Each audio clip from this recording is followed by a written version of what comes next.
My name is Sam Jenks, and welcome to another episode of The Way We Source, a podcast hosted by Kodiak Hub, where we share our talks with procurement practitioners, leaders, experts, consultants, content gurus, and people that we find downright inspiring. Today, we have the pleasure of hosting procurement and supply chain writer, influencer, co-founder, and partner of the Art of Procurement, host of Dial P for Procurement podcast on the Supply Chain Now network, founder and managing director of Buyers Meeting Point, and now member of LinkedIn Creator Accelerator Program. None other than the absolute superwoman with the longest CV I think I've ever had to read in disguise, Kelly Barner. Kelly, welcome to the show. Hi, Sam. Thank you so much for having me. My goodness, I'm flattered. I'm going to have to take that segment of your intro and make sure my kids listen to it. I think my influence will go way up in this household, if not in the outside world. Nice to hear. Nice to hear. I'm happy that we're able to keep your kids happy. When it comes to the first question I have, I just have to ask after reading up, how in the heck do you make the time? You know, it's funny. I am what I describe as functional OCD. So I have a very complex system of sort of tracking my tasks and my time. And it works for me. I'm not someone that needs a whole lot of slack time. I also, fortunately, don't need a lot of sleep time. So my brain is kind of constantly churning. And fortunately, I have a lot of different avenues, as you mentioned in the intro, for all of that content to come out in. So I am basically always in creator mode. Part of the sleepless elite, possibly. Quite possibly. Oh, I have the old school little notebook and pencil next to my bed. There are plenty of nights I wake up and it's 3:15 in the morning and I'm thinking, oh my goodness, this interesting point about supply chain disruption. If I leave it till morning, I will have no idea what that thought was. So capturing that little thought to act on it later, there's always an article or a podcast in the works. Some people have a dream book. You have a supply chain and procurement book. It works out for everybody. It's kind of sad. No, well, I think everybody's very happy with the content that you've been creating. And there, I actually would love to stay a second and just ask, what exactly does sourcing and procurement mean to you? So to me, it actually takes me back in a way to my childhood. So I was part of the Sesame Street, Mr. Rogers golden years growing up. And my very favorite part of Mr. Rogers was always when they would go and do the factory tour. How do you make crayons? How do you make trumpets? I was fascinated with that from a very early age.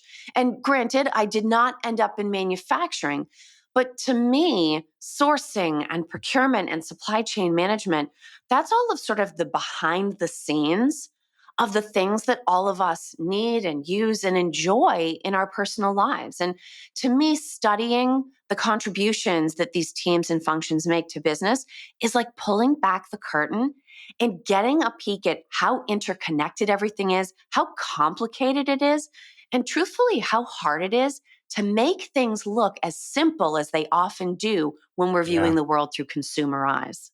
We couldn't have said it better ourselves. And that's why we started this podcast in the first place, to dive deeper into the way we source and how it impacts our day-to-day lives.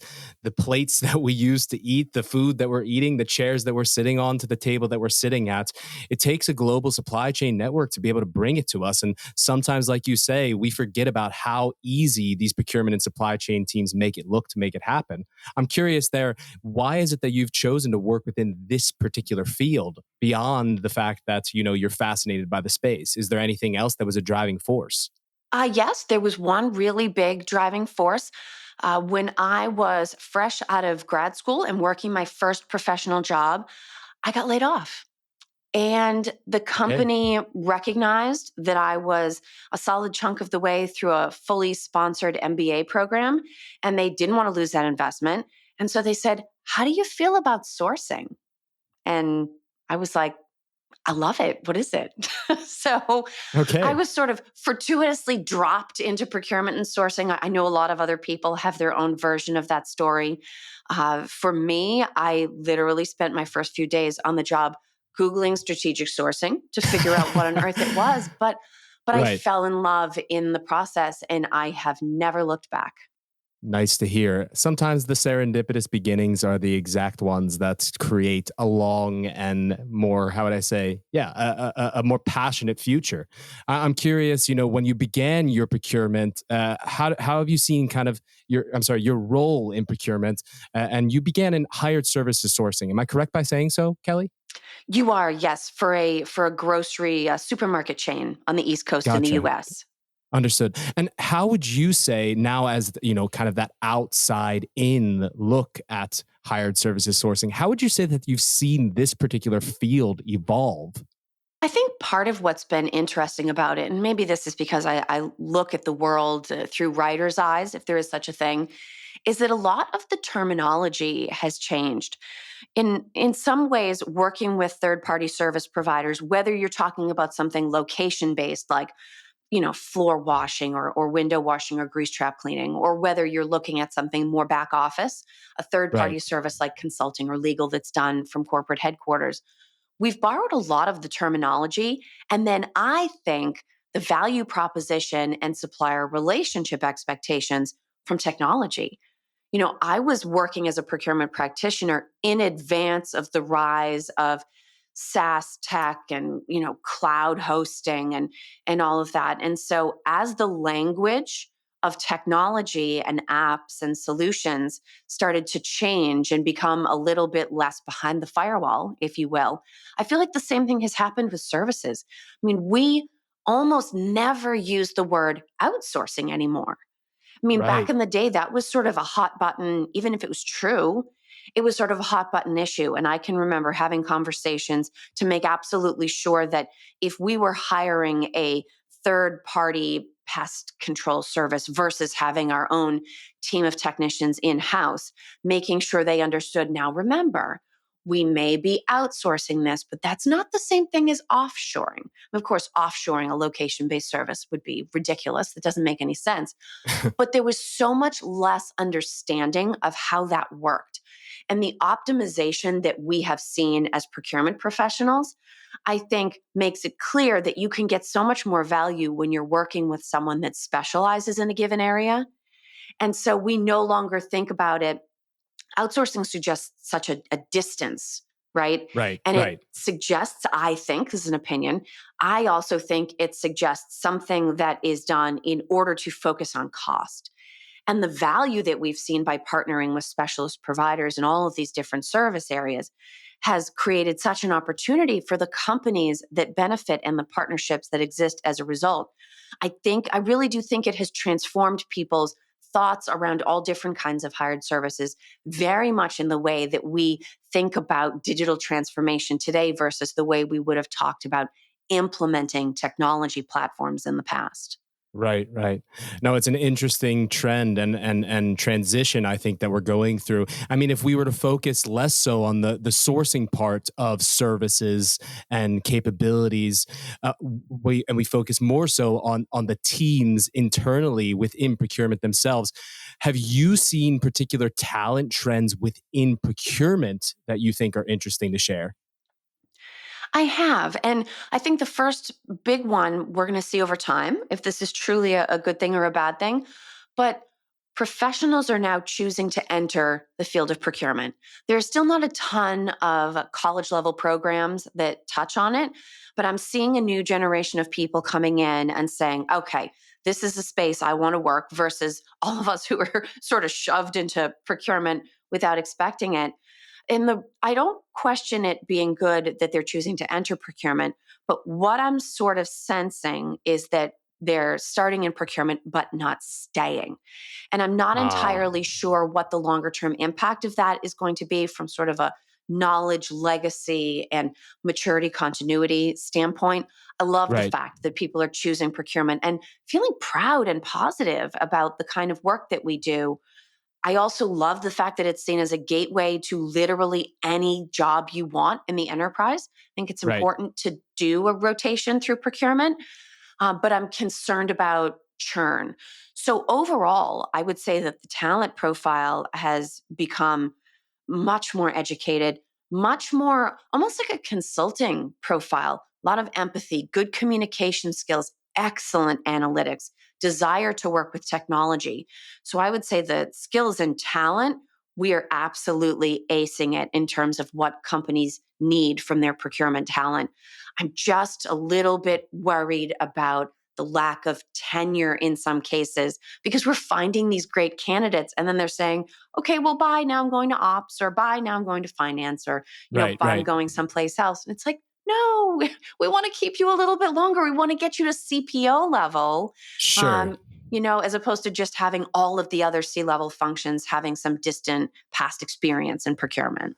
Well, we've seen and the CPO Compass survey from procurement leaders this past year, published in 2022, but of course, results from the year before showed that 46% of the CPOs that they surveyed said that they plan to create new roles and responsibilities in the coming year. And this might, of course, extend to these new talent. There's new talent coming in, new capacities, new capabilities. With that, of course, there might be new roles popping up in procurement. Maybe that's a way to be able to keep people sticking around for a longer period of time, or to move the ranks within a procurement organization. But I'm curious, it also seems as if we're moving a little bit into a era of the specialist. When I say that, do you agree, or would you say that there's more generalists still as kind of the majority within procurement teams that you're speaking with today? Well, I think it depends on how we look at the idea of generalist. So, as we've discussed, I started my procurement career as a practitioner, but then I did move in and spend a couple of years working as the associate director of consulting services at mTorus. So, it was a procurement technology provider that was acquired by IBM, basically a prime competitor to Ariba at the time. And we were doing what I recognized in hindsight was procurement transformation, but we called it program design. And Okay. we would go in and have these early conversations saying, okay, you've brought in this technology. Now let's help you figure out how you need to structure and build your team to derive maximum value from that investment. And we would always talk to them about sort of two different ways. And I would make the case that both of them involve some type of generalism and some type of specialization.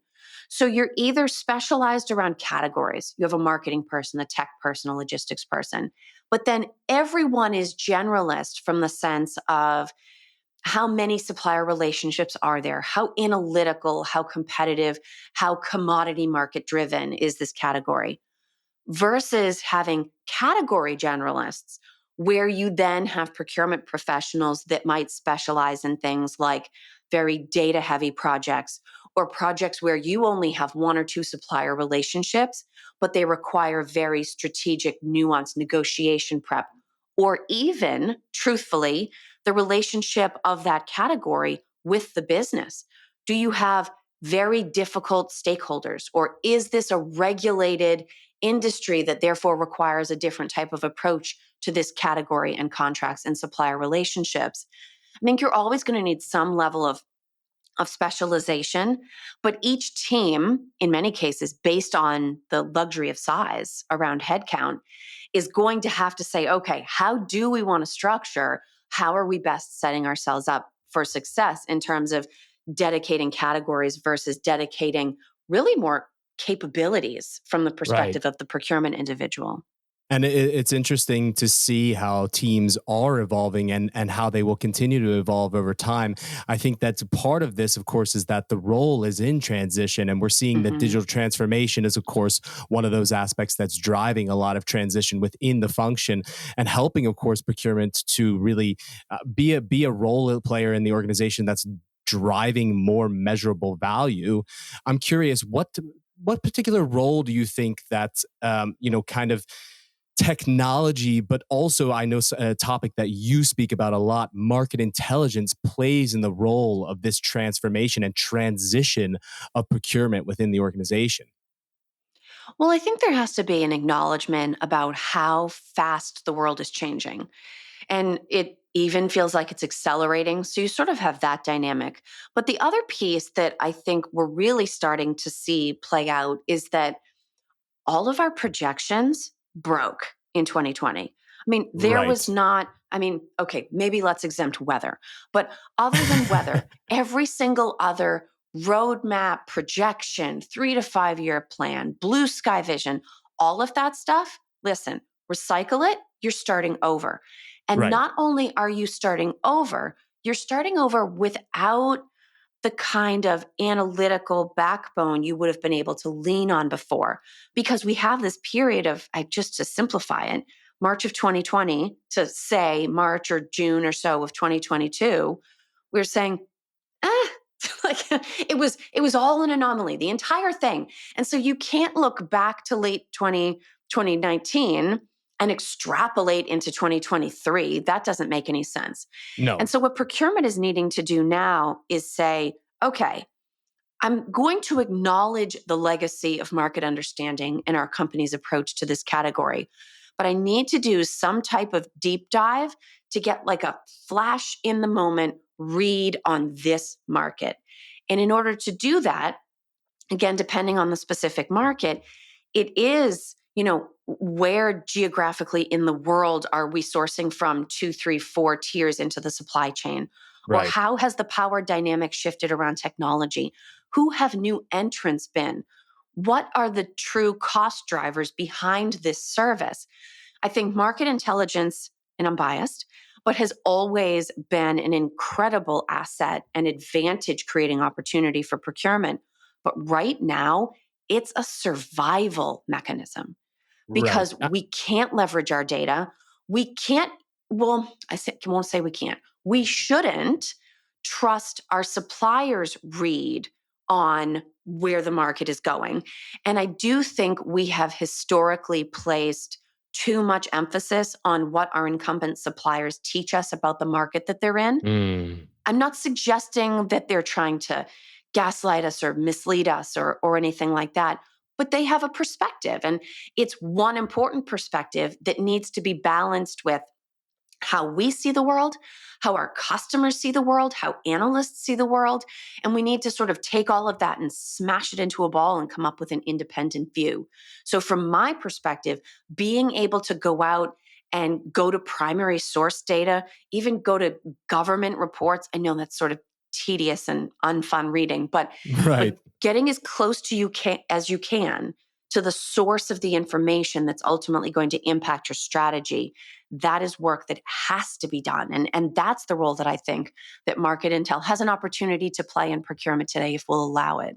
So concretely, if you're giving a tip to a procurement team, a professional that's listening in to this episode, what type of market intel should a procurement team be looking to get their hands on? Maybe 3 or 4 examples. Sure. So I think the big one is easy because it affects absolutely every single category. You want to be looking at things like inflation. You want to understand how the consumer price index, the producer price index, you want to understand labor rates and jobless numbers. So the first category is enormous. I would say the really hotly discussed economic indicators. So many of the things that we're looking at right now are driven by gas prices and general inflation and labor rates. And so understanding those macroeconomic things is absolutely critical. I would say the second thing is always looking at commodity price drivers if they're relevant to your particular market. And getting in and understanding changes. And that is a place where you can definitely have conversations with suppliers because you're saying, okay, I'm reading this. You are obviously watching this also. How do you interpret this? You're sort of talking about that third party source information. But the other thing that I would say is incredibly important to watch is, you know, regulation. Because in Right. many cases, we talk about sustainability, it's a wonderful thing. We talk about DEI objectives, wonderful thing. However, as procurement well knows, all of these changes do ultimately lead to some type of cost. And so, whether it's regulations around compliance that's going to have to be met by a supplier or their supplier, whether it's regulation around documenting sustainability carbon emissions, or whether it's some type of delay or documentation requirement that's existing around proving, percentage workforce diversity in different categories. I think those are things that procurement often thinks of after the contract has been signed and we start to track the quote unquote value beyond savings associated with the deal. I think we need to back that way up, even beyond supplier discovery and qualification, and think about how is this changing the power structure in the industry? How is it changing the cost drivers for these suppliers? And bring that into conversations early, because I think the expectations are significant enough, which is good because it should lead to measurable benefits down the road. But I Right. do think we need to start factoring that in earlier, and we should consider it part of understanding the market that we're sourcing in and buying from. And I think that the beauty of the tips that you just gave is it's all about becoming proactive rather than reactive to the world that we're living in today. And those are three very big drivers that I think all procurement teams need to have their eyes on. So great insights.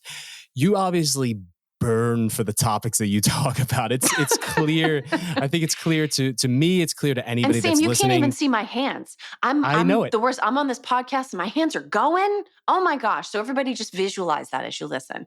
Trust me, Kelly, we all see your hands. I mean, you don't need to see them. We can hear them moving. I'm curious, because you're obviously passionate. It's obvious in hearing you on this episode. It's obvious in the articles that I've read by you, which are fantastic, by the way. And your articles, that the things that you write about have a great impact in this space. I'm curious, is there a particular topic or a subject matter or a theme that you are really burning for at the moment? So the thing that I'm really focused on in the moment, and it's been so much fun and so incredibly rewarding, is a series of podcasts that I've actually done for Dial P for procurement that you mentioned, which is one of the Supply Chain Now family of shows. What I've been doing is taking really hot button above the fold, millennials, that's a reference to paper newspapers, really hot general news topics, and stopping and following my own advice and researching and digging deep, going back to source materials where I can, and kind of finding the story beneath the story.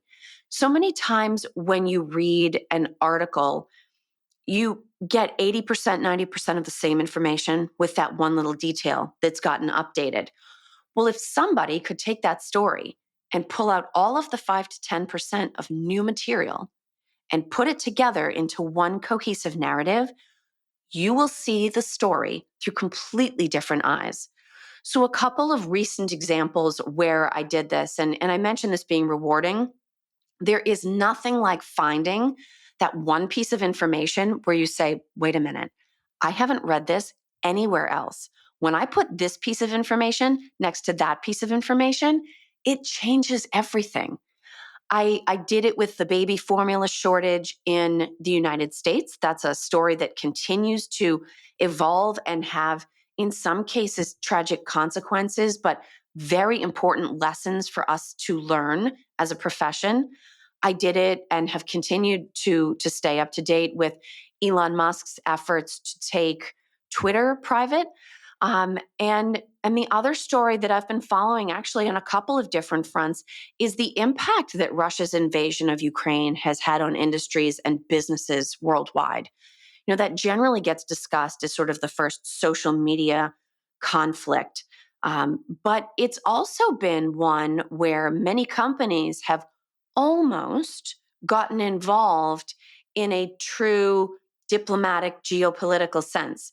The decision to supply something, the decision to pull out of a country, Right. how you handle the workers that are still in a place.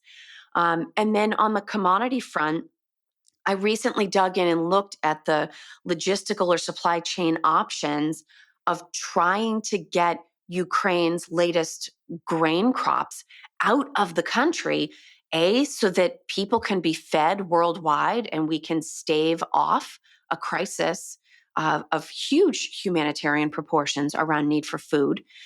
But also because the next crop is coming. We all know that supply chains are a continual flow, and they work best when they're allowed to flow. They're not intended to be stopped and restarted. And so if, for instance, those farmers in Ukraine can't get the wheat out of the fields in time to sell it, not only does that mean that that's going to spoil on the ground, but it also doesn't give them the cash resources to invest in the next year's crop. Right. And so it's not even just the disruption of moving the food that's available now to make room for what's coming behind it. It may have prolonged impacts on Ukraine's ability to feed parts of the world that, in some cases, I believe it's Lebanon, I think, gets almost 80 or 90% of its wheat just straight from Ukraine. So the Okay. disruption in a country like that is unprecedented. And yet there are no good options. One of my theories on everything, and I bring this to every single story that I cover and research, is that nothing that is real is also simple. And nothing that is simple is ever real. And when you look at, okay, maybe here's 3 or 4 options for how to handle the situation with the grain, it's truly a situation of picking the least terrible option.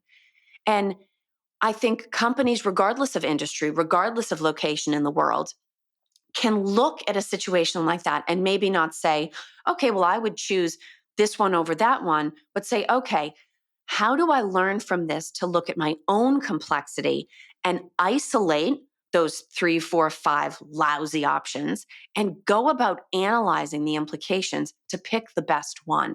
Because many times in reality, the best we can do is pick the least bad option. And it's that thought process to me. No, I'm not the one that has to make the choice, but it's that thought process and strengthening those particular brain muscles.